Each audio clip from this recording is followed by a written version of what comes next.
মাঠে যেমন দেখতে ভালো লাগছিল খেলোয়াড়দের লড়াই, তেমনি গ্লাডিতেও জমে উঠেছিল দুই দলের মালকিনের লড়াই। শ্বাসরুদ্ধকর ম্যাচে দুজনেই এসেছিলেন দলকে সমর্থন করতে।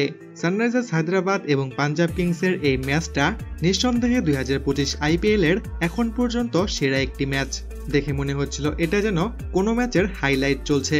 দুদলের ব্যাটসম্যানরা কেমন ভয়ঙ্কর ব্যাটিং করেছে সেটা যদি আপনি সরাসরি খেলাটি না দেখে থাকেন তাহলে বলবো আপনি অনেক কিছুই মিস করেছেন। টসে জিতে ব্যাটিংয়ে নেমেই পাঞ্জাব কিংস তোলে ব্যাটিং ঝড়, কারণ তারা ভালো করে জানতো এটা হায়দ্রাবাদের মাঠ এবং এখানে হায়দ্রাবাদ 300 রানের কাছাকাছি স্কোর করারও সামর্থ্য রাখে। পাঞ্জাব কিংসের হয়ে শ্রেয়াস আয়ার 36 বলে 82 রানের দুর্দান্ত একটি ইনিংস খেলেন। ওপেনার প্রিয়াংশু আর্য 13 বলে 36 রানের বিধ্বংসী ব্যাটিং করেন।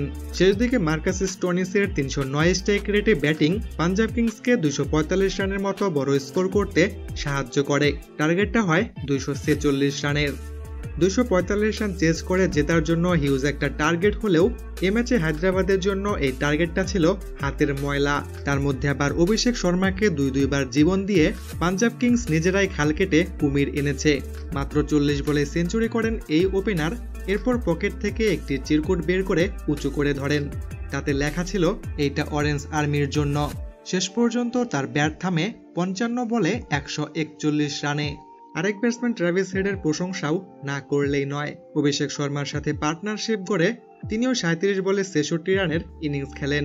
আর এই দুই ব্যাটসম্যানের কারণেই এত বড় টার্গেটেও মাত্র 15 ওভারেই জয়ের খুব কাছাকাছি পৌঁছে যায় হায়দ্রাবাদ। শেষ পর্যন্ত 9 বল হাতে রেখেই এত বড় টার্গেট চেস করে ফেলে হায়দ্রাবাদ।